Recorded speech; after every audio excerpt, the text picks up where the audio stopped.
Your basic lifestyle guidelines. I'm not really sure why basic lifestyle guidelines aren't ever really like explained. Focus on the basics, just do the basics. Don't worry about it, worry about the basics. What are they? If you don't know what they are, it's gonna be a lot harder to focus on them. So I'm gonna talk about the basics that I always give to my clients. I think other coaches probably have like different basics, but generally we're all referring to the same types of things. So the first thing is hydration. Are you drinking enough water? Number 2, are you sleeping? Are you sleeping a good amount? Are you sleeping well? Are you sleeping at times that are consistent? Do you have a routine surrounding your sleep? Is your sleep interrupted? Sunlight. Ooh, this is a good one. I don't know why people think that we're any more complex than a houseplant. My houseplants, which you can literally see in the frame right now, way more fussy than I am. Get your sunlight. Vitamin D, especially in places that it's not sunny all the time. I see whenever I have my clients tested, so many of them are deficient in vitamin D. If you are a cave creature, and I'm sort of a cave creature, especially in the winter, look into getting your vitamin D levels tested, and if they are low, consider supplementing. Vitamin D is the single supplement that I think I could visibly and physically, all of the differences were very obvious to me, and I'm not a person that notices supplements very often, to be completely honest with you. Like, I've taken kind of the gamut, and I don't have any affinity towards really any of them. I think magnesium is probably another one that helps me sleep, but realistically, vitamin D is the only one that I'm like, my energy is better, my skin looks better, things like that. Look into getting your vitamin D levels tested if you're unsure about sunlight. Move around. If you're sitting around all day, you're gonna feel like garbage. So make sure that you don't even have to work out. Just make sure you're moving. Make sure you are up. Take the dog for a walk. Go walk to wherever instead of driving your car. If you can go for a walk with a friend, if you can just move around. Even I'll find if I really don't want to go outside and I'm like, shit, I have not moved all day today, like yikes, I will clean the shit out of my house. I'll scrub the whole bathroom, and then like I'll move stuff and I'll like dust behind it and vacuum behind things, and you actually get a lot of movement in that way. So I don't know, that's not really like a real tip, that's just like a me personally because I'm weird tip. Then you want to make sure that you're eating good quality food. I think that's a given. I think people think good quality food is like able to be interpreted. Like, it's not. It's fairly obvious, and you don't have to define this by a set of rules. Use common sense. Clean eating is so bastardized these days. It's not really even that. It's more so like, have I eaten a fair amount of protein today? Have my meals been relatively balanced between protein, carbs, and fats?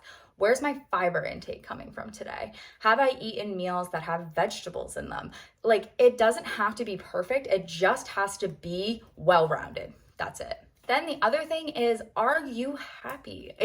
I think that this is one that's maybe not talked about as much because I think it's harder to maybe change, and it's not really, like, I'm not a therapist, I'm a nutritionist, but I try to make sure that my clients all have meaningful relationships in their lives. I try to make sure that their relationships are healthy. I talk about setting boundaries. I talk about, are you getting something from these relationships, or are they just taking from you? We want to be in relationships and situations and jobs and all of it. I'm talking about, when I say relationships, I mean everything, your relationship to everything. If you are being used, if you're being taken advantage of, if you are overworked, if you are all of those things, that is massive. And that leads into the next one, which is stress management. Stress management is, oh my gosh, it is so important. And I think I preach the importance of it so much because goddamn, I was so bad at it for so long. And I'm still not perfect. I'm still not perfect at it, but I'm way better than I used to be.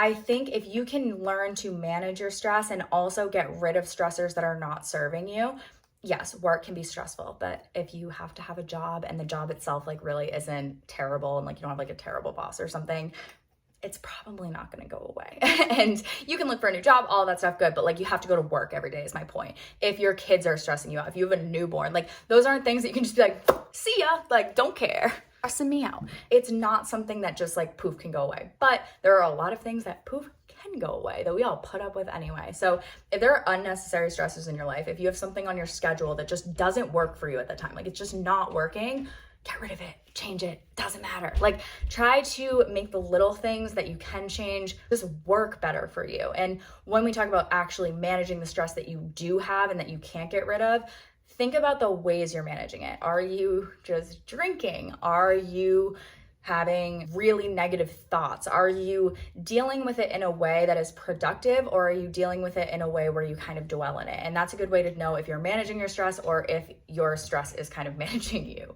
The last thing is, I think one of the biggest basics that I have found is really effective, and it's a little bit more abstract. If you can define why you do things, that as a basic, it kind of bleeds into everything else. If you are working out because you hate yourself, that's not a great why. If you are eating healthy because you're terrified of what will happen if you don't, that's not a good thing. We want to actually take a look at our motivations for doing things and not just the actions themselves, because I've worked with many a human being that eat on paper like a dream. Like, it is all organic, it's beautiful food, it's vegetables at every meal, it's just perfect, right? And then I go, okay, like, this week I would like you to actually like incorporate like a treat or two, like kind of like, you know, treat yourself, all of that good stuff. And they can't, because they're terrified of it. And that's a whole separate issue too. Just because something looks good on paper doesn't actually mean that the motivations behind it are great. So take a look at the reasons you're doing things, because I think that's a really important basic as well. I hope you guys enjoyed this video. So please like, subscribe, all that good stuff, and comment below. What are your basics? I'm sure I didn't cover everything, and I only covered like the bare bones basics. So if you have something, let me know. Other than that, I'll see you guys next time. Bye, guys.